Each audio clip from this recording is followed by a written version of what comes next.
If I've done one thing well in my life, it's to redirect Martin Scorsese to the genius of a film he made and doesn't necessarily see as a masterpiece, but I believe it really is. And if you look at it again now, I don't know when you last saw it, but it's so prescient.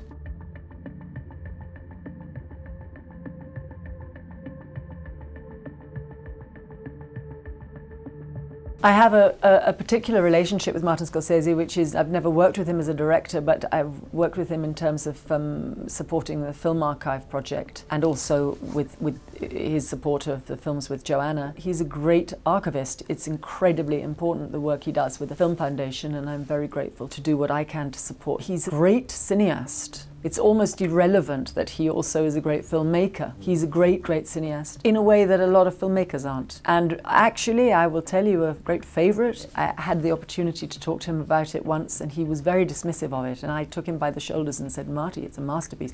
King of comedy. Absolutely adore that film. It's like a cauldron. I'm happy to say that he went, oh, I have to look at it again. So if I've done one thing well in my life, it's to redirect Martin Scorsese to the genius of a film he made and doesn't necessarily see as a masterpiece, but I believe it really is. And if you look at it again now, I don't know when you last saw it, but it's so prescient. Yes, we just after Joker.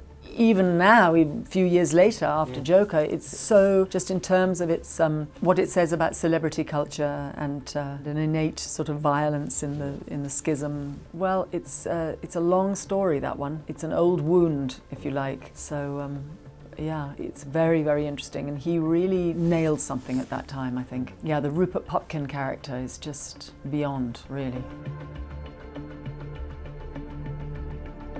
I have to say, I saw The Innocents quite early, and it absolutely terrified me. For a long time, it's been my most frightening film. There's something about, I remember even when I'd seen The Exorcist, which of course is also terrifying, but I find The Innocents more terrifying than The Exorcist. I find The Exorcist thrilling. I think it's a really thrilling ride, but it doesn't frighten me in the same way as the Innocents does. I think this feeling of mask, there's something about the way the children are masked, or they feel masked, veiled, is very, very sinister. When I was a child, I was frightened by things that weren't supposed to be frightening. Like, I remember being frightened by Chitty Chitty Bang Bang. I just found it really frightening.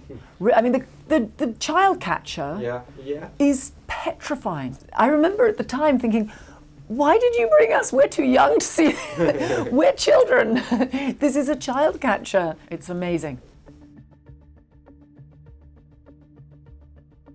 We wanted to make a ghost film. We wanted to make a ghost film like a ghost story, in the way that, for example, Jack Clayton's The Innocents there's something very held, very architectural about that tradition. And so the whole construct of the taxi coming, the black taxi coming, the white taxi coming, the black taxi, you know, this whole feeling of the limits of a world narratively was really exciting for us, because I think that particularly in the souvenir films, Joanna had worked with a kind of structure because the story itself had a beginning, middle and end over the two films. But we wanted to make something kind of sort of material, sculptural almost. And the idea of a ghost story, well, I mean, the film is about grief, it's about spirits, and it all just came together, really. The idea of setting it in a place over a very circumscribed period of time. We know even at the very beginning they're only there for a few nights. This whole sort of,